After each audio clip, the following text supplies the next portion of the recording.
कामचोर देवरानी। एक बार की बात है, सुषमा अपने पूरे परिवार के साथ खुशी खुशी मोहन नगर में रहती थी।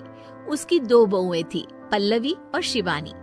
एक दिन दोनों बहुएं रसोई में काम कर रही होती है कि तभी उनकी सास सुषमा उन्हें बुलाती है। अरे बहू, जरा इधर तो आना। शिवानी, जरा जाकर देखना सासू माँ क्या कह रही हैं। दीदी आप ही देख लो ना जाकर, आपको भी तो सुनाई दे रहा है। अरे मैं आटा गूंद रही हूँ ना, तुम चली जाओ। हाँ तो मैं भी तो सब्जी काट रही हूँ ना दीदी। अरे बहू जल्दी आओ। वो ये तो जाएगी नहीं, मैं ही जाकर देखती हूँ कि क्या करना है। पल्लवी सुषमा के कमरे में जाती है। जी मम्मी जी, क्या हुआ? शाम को घर पर कुछ मेहमान आने वाले हैं, तो तुम अच्छा सा खाना बना लेना बहू।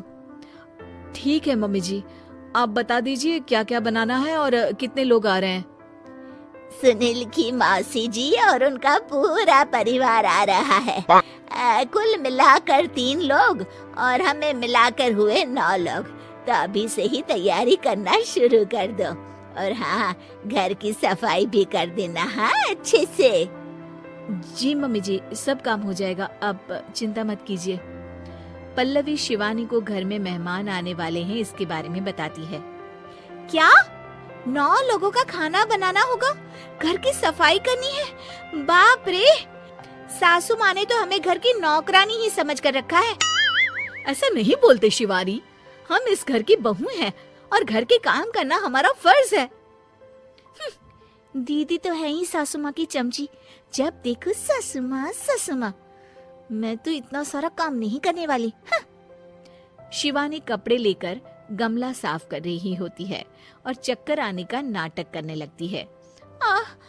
मेरा सर चकरा रहा है। तभी वहाँ पल्लवी और सासू माँ जाते हैं। अरे बहू, क्या हो गया तुम्हें? मम्मी जी, बहुत तेज सर में दर्द हो रहा है। तुम एक काम करो शिवानी, आराम कर लो। नहीं नहीं दीदी, घर में मेहमान आने वाले हैं, मुझे आपकी मदद करनी चाहिए। अरे कोई बात नहीं शिवानी, तुम आराम कर लो, मैं सब काम कर लूंगी। ठीक है दीदी, अगर आप इतना कह रही हैं तो आराम कर लेती हूँ। शिवानी आराम से अपने कमरे में मैगजीन पढ़ रही होती है। इसे कहते हैं आराम की जिंदगी।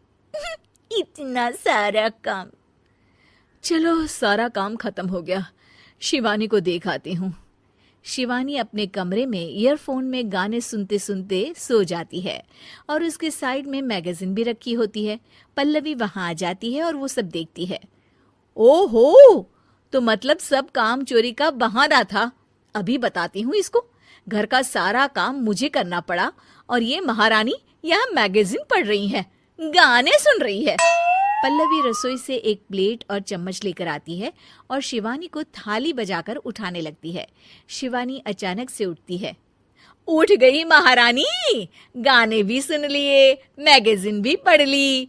तुम तो बहुत बड़ी झूठी निकली शिवानी। तुमने सर दर्द का बहाना बनाया ताकि काम करने से बच सको। हाँ बनाया बहाना, तो क्या करती, इतने सारे काम करती। मुझे कोई शौक नहीं है चापलूसी का। क्या चापलूसी?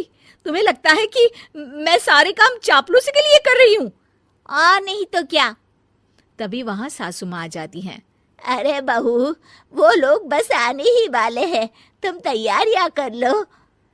जी सासू माँ, तुझे तो मैं बाद में देखती हूँ। सब खाना खाने बैठते हैं और खाना शुरू करते हैं। तभी सुनील की मौसी बोलती है। वाह भाई वाह, खाना तो बहुत ही अच्छा बना है सुषमा जी, एक एक चीज में क्या स्वाद है। ये सुनकर शिवानी मुंह बना लेती है। उसे अपनी जेठानी की इतनी तारीफ रास नहीं आती। आपकी बहुएं तो बहुत ही अच्छा खाना बनाती हैं। हाँ बनाती तो दोनों ही अच्छा है, पर आज ना ये सारा खाना बड़ी बहू ने बनाया है। छोटी बहू की तबीयत ठीक नहीं थी, सो इसलिए। मानना पड़ेगा सुषमा जी, आपकी बड़ी बहू तो बहुत ही गुणवान है। पल्लवी की तारीफ सुनकर शिवानी को जलन होती है। पल्लवी ये सुनकर खुश हो जाती है और शिवानी की तरफ देखकर उसे चिढ़ाती है। कुछ देर बाद मेहमानों के जाने का वक्त हो जाता है। मौसी जी सबके लिए उपहार लाई होती है। वो सबको शगुन के पैसे देती हैं और अंत में पल्लवी के पास आती है। तुम्हारे लिए शगुन का लिफाफा तो है ही, पर बहू तुम्हें एक और उपहार भी मिलेगा इतना अच्छा खाना बनाने के लिए। मौसी अपने सोने के कंगन निकालकर पल्लवी को पहना देती है।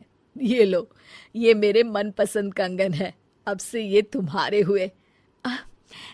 धन्यवाद मौसी जी। ये देखकर शिवानी तो पूरी तरह से जल जाती है और गुस्से से रसोई में चली जाती है। तभी वहां पल्लवी आ जाती है और उसे अपने कंगन दिखाने लगती है। देवरानी जी, अब आपका सर दर्द ठीक तो है ना?